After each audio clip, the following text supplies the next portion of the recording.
Hello, I'm Dr. Gloria Horsley. And I'm her daughter, Dr. Heidi Horsley. Heidi and I want to welcome you to Open to Hope Conversations, the podcast. We believe that the greatest gift you can give yourself after a loss is hope, using this moment to connect with others who have not only survived but thrived. So let's get started.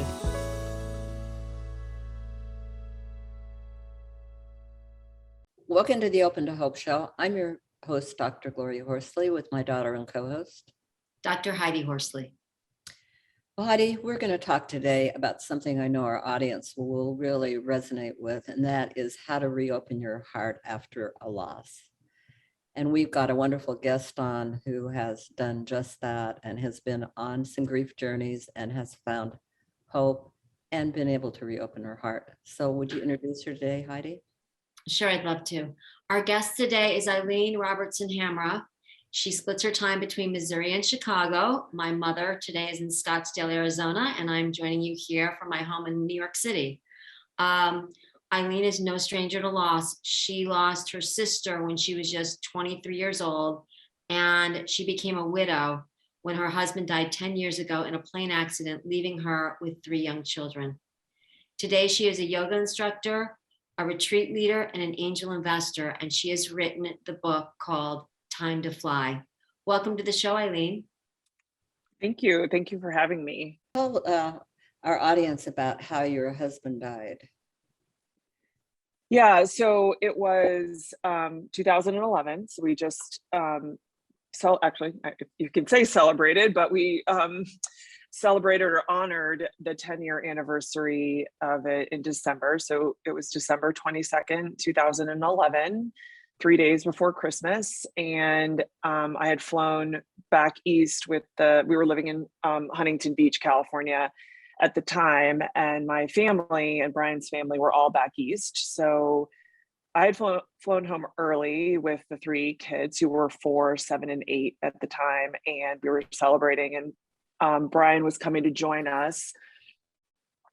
It was a small twin engine plane, and he was flying it. It was his total passion. It was not his career, but it was absolutely his passion. And he was flying back, and unfortunately, literally 2 nautical miles from landing, his right engine failed, and he was unable to keep control of the plane, and it crashed. So it was very sudden, unexpected. And you had 3 little kiddos, right?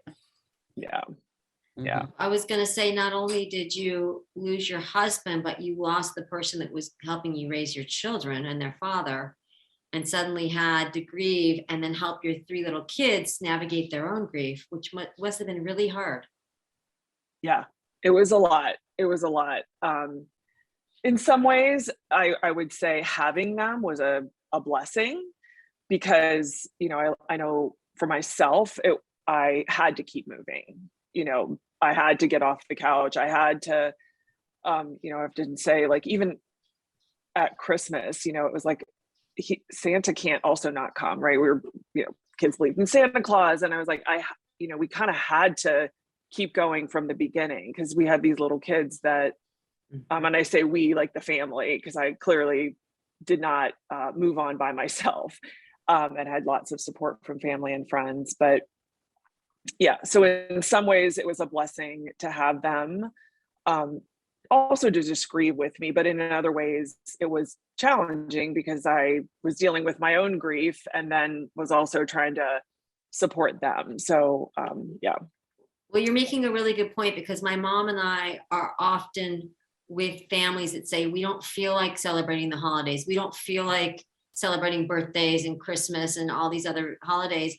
And like you're saying, when you have children, you have to sometimes, because, you don't want them to feel like they're being punished or they're losing out because they lost their dad. And, you've got to step up, even though I'm sure it's extremely hard to go through these things. Yeah. That first Christmas, you wanted to puke the entire day. And yet the kids were like happy. And right. It was like a lesson, actually, for me. It's I share about this in the book too, but it was like one of these, like, wow, they can be happy. And the thing for them, first of all, they didn't understand the full scope of what happened because they were children, but also they were in the moment and they were excited that they got Hot Wheels, and they were excited that they got, the teddy bear they were asking for, the big teddy bear. And so there was, although, I wanted to, I could barely breathe. That's what it felt like. There was also a lot of joy just watching them in the moment. So, yeah. I love that in the moment idea. Yes. I wondered how your loss of your sister, how did that inform you? Did it help you or hinder you? Did it bring up past thoughts, or do you think we survived that, we can survive this? How did it go? I think for myself, I can obviously only speak for myself, but I feel like it absolutely helped in that, not like I was present, and my sister had died 18 years prior to Brian dying. So it wasn't like the memory of her death wasn't fresh, even though she also died in December, but December 5th. But there was some knowing that, yeah, we will get through this. It won't always feel this painful. And knowing that actually did help. And I think there was also, like, when my sister died, there was a lot of growth for myself, and spiritual growth and maturity. Like, maybe it's like, okay, it was time. And I think, maybe some of those lessons and things that I had kind of grown up, I forgot. And I would say, especially spiritually, or I wasn't living day to day present to them. And it kind of had some of those things come flooding back. They're like, whoa, how did I forget that again? So Eileen, I know that you're a yoga instructor, and I'm wondering what role yoga played in your life after your losses. Oh yeah. So I was not a yogi when my sister passed. Okay.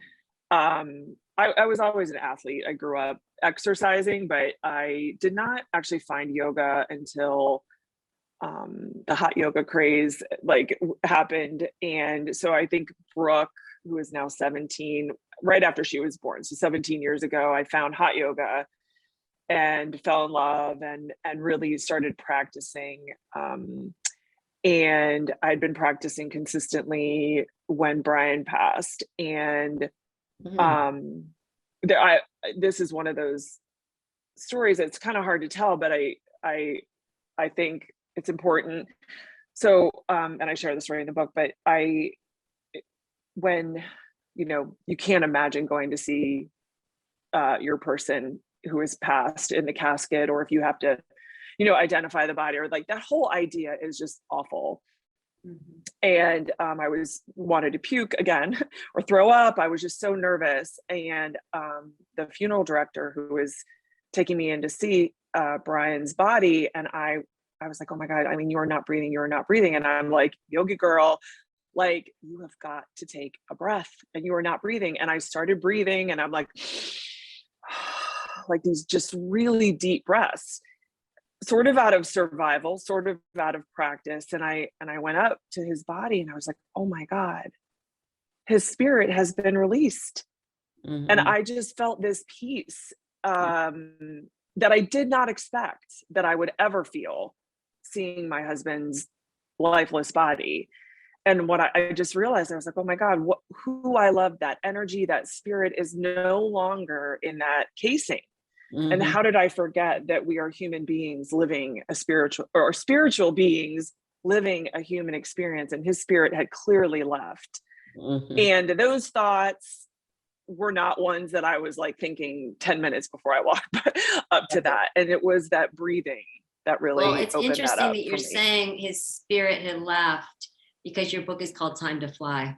And it reminds me of it flying, it was his time for the spirit to fly in some ways. As well as your time to fly. And so let's fast forward a little bit, because I know our audience is going to want to know about, when did you decide you could date? How did you meet your next partner? How hard was that for you? Yeah. So that's the fun story. And there's like a fun ending even to that story. But I was fun that I got married. But so in the beginning, I really did not think I ever needed to, wanted to, was possible. Brian was amazing. He was like a great guy, great father. And like, I can be a piece of work. So like, I'm like, I don't actually think I could get lucky twice. Ask my sister. She's like, I love you, but you know, you're a lot sometimes.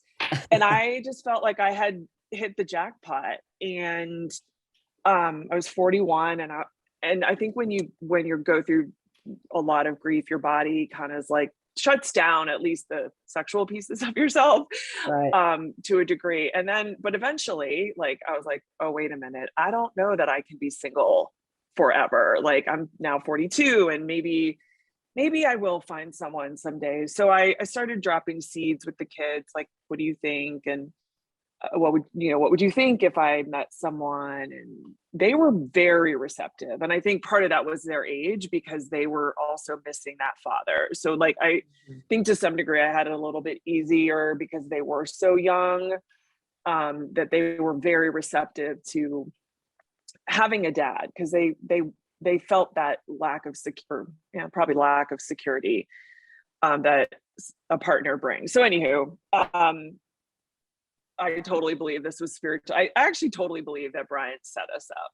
And if you talk to a lot of other widows, I mean, not everyone's experience is this, but I think there are several that feel this way. And it was actually on the anniversary of the day that I had met Brian. So it was August 22nd, and was looking actually for a coach, because so this is like 9 months after Brian died, and I was looking for a coach, and Brian's coach actually reached out to me that day to invite me to something. So he started coaching me, and 6 months later, you should meet Mike.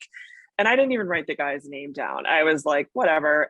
And at the end of the call, I said, okay, Bob, I just want to let you know that I had taken off my wedding bands, and I'd taken them off on Valentine's Day, and just felt like, I thought I'd be ready to take them off on our anniversary, which would have been like 1 year in his passing, and our 12th wedding anniversary, but I wasn't ready. So I waited a few more months.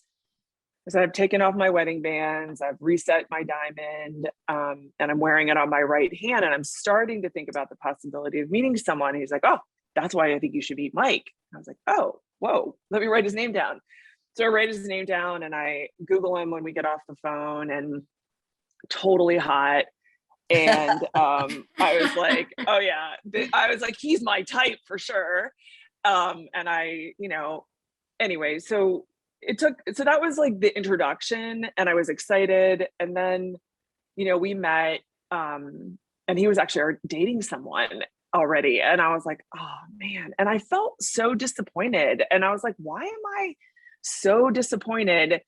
Anyway, fast forward, he ends up completing that relationship, and then we start dating. And there's some other stories, like I had a dream with Brian in it, and he was like, go for it. And crazy, Mike actually had the same dream. Wow.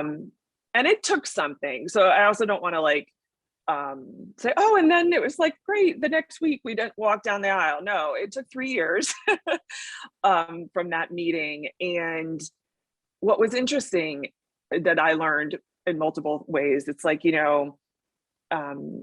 for myself, I am one of those people that is quick to make decisions. I'm like, let's move forward. And I realized that, when finding and falling in love again, it's not just about me and the other person. We had 3 little people that we had to consider. We had 3 families, my family, Mike's family, Brian's family. Like, it wasn't cut and dry. And even though I might have been, ready when I met him, because I knew he was the one, again, I tell more spiritual details in the book, but I knew he was the one. But it took all of us getting to that place to step into the relationship and the commitment. And yeah, so. And I read somewhere where your 5-year-old met him and said, wow, I knew he'd be awesome, or something like that. Oh yeah, that was hilarious. So Max went with me the very first time the kids met Mike. We had dated for several months before I was like, before you should see my real life. So it was, there was a piece of it that was a ton of fun. I hadn't been single in 15 years. So that piece was like exciting. And, but I always said to him, I was like, Mike, this is not my real life. My real life includes soccer trips and wrestling matches and all this other stuff. So, and Mike was single. He had never had children, and which was shocking because he's such an amazing dad. I just feel lucky that he waited for me. So anywho, when we went to the airport to pick him up, he's like, oh, we're going to pick up my new dad. I was like, oh, please don't say that. Like, you do not know that. If he gets in the car and you say dad, like, which he did do actually, in the months afterwards, he would accidentally call him dad. But I was like, oh man. And anyway, he was adorable because I said, well, Max, I was like, what if, I don't know that he's your new dad. He's like, nope, I know he is my new dad. And I was like, what if you're wrong, Max? And he's like, well, you'll just keep trying and trying until you find him. And I was like, okay, sweetheart. And then we pull up and he sees him from afar and he's like, that's him. I knew he was going to be awesome. He is so awesome. And he pops the trunk and he's like, I knew it. You're so awesome. And that's how got introduced to the kids. So I love it. A good and then you guys got married and you had a baby, right? Yeah. Now that is the true straight up miracle. And most people are jaw dropped. They're like, you did what? And which doesn't sound like that big a deal, except for that I was 46. Wow, I think a lot of people did. Yeah, exactly. Like, wow. And yeah. I mean, I adopted at 43, but as I said, I adopted at 43. Yeah. And so it was funny. And I think it was one of those reasons it took a minute for Mike and I to figure out if we could if this really was our future. And he had never had any biological children. And I was done. I was 43, I was 43 pretty much when I met him. And I was like, yeah, I'm good. Like we have wrapped that chapter up. And anyway, I don't know, some therapist said to me one day, well, maybe you should consider the possibility of having another child. And I was like, what? So I went to the doctors and none of them said no. They were like, it's not likely, it's not like even in your favor, but it's not impossible. And I think those are the words that and one of the reasons one of the messages and huge messages of the book, and it isn't necessarily about having a baby, because sometimes that is impossible, but I was like, it was something I never knew I didn't want, actually. Not that I didn't know I wanted, but I didn't want. And when I thought about it though, I was like, especially in marriage, when you lose a spouse, it's like, there's no fixing that. There's no oh, Mike now fixed the problem. No, that isn't what happened. Losing Brian could never have been fixed, but the idea and the possibility of Zach, which is the baby, and having a baby was about creating something new and something that was actually all of ours, right? He's Melanie, Brooke, and Max's, he's mine, he's Mike's. And when I started getting present to the possibility of what that could be, then I was like, all right, fine, I'm willing to try. I love that you were able to have a child at 46. And I also think that it is so healing to bring in a new life after you've had loss. And I can only imagine your children and how excited they were just to have this new fun, baby in the house. Yeah. Melanie, who's my oldest, who is now 18, and she was 14 when Zach was born, was at the hospital, and she was holding him. And this is like icing on the cake. She's like, oh my God, Mom, I had no idea I would love him this much. Yeah. And it was like, I had no idea. You just don't know, right? You don't know what you don't know. Reopening your heart after loss. Think about it when you're listening to this show. Are there ways that you can reopen your heart to relationships and different experiences too? And maybe learning yoga or workshops or, say yes to possibilities in life, I would say. It's time to fly. That's kind of this is it, right? This is all we're given. That's right. that we know of. Time to Fly is available everywhere books are sold. You can also visit my website, which is eileenrobertsonhamra.com, my name. I'm on all social media, so you can connect with me there. I do retreats. We're calling our retreat Time to Fly, and it's not specifically about grief at all, but it is a wellness journey, transformational wellness journey. Well, fantastic. Thank you for being on the show today and your transformative experience. And I know that you are going to be an inspiration for so many people and are to transform their lives. Thank you. Thank you for having me. Thank you, Eileen. And thank you for showing us through your own life that it is possible to reopen your heart after loss. Yes. And thanks everybody for joining us on the show today. And Heidi and I always want to remind you, if you've lost hope, please lean on ours until you find your own, and God bless. I'm Dr. Heidi Horsley. You have been listening to Open to Hope, the podcast. You can follow Open to Hope on Facebook, Instagram, and Twitter. To learn more, visit us at opentohope.com and go to Apple Podcasts to subscribe. I'm Dr. Gloria Horsley. Join us again next week for another Open to Hope conversation, where we invite you to lean on our hope until you find your own.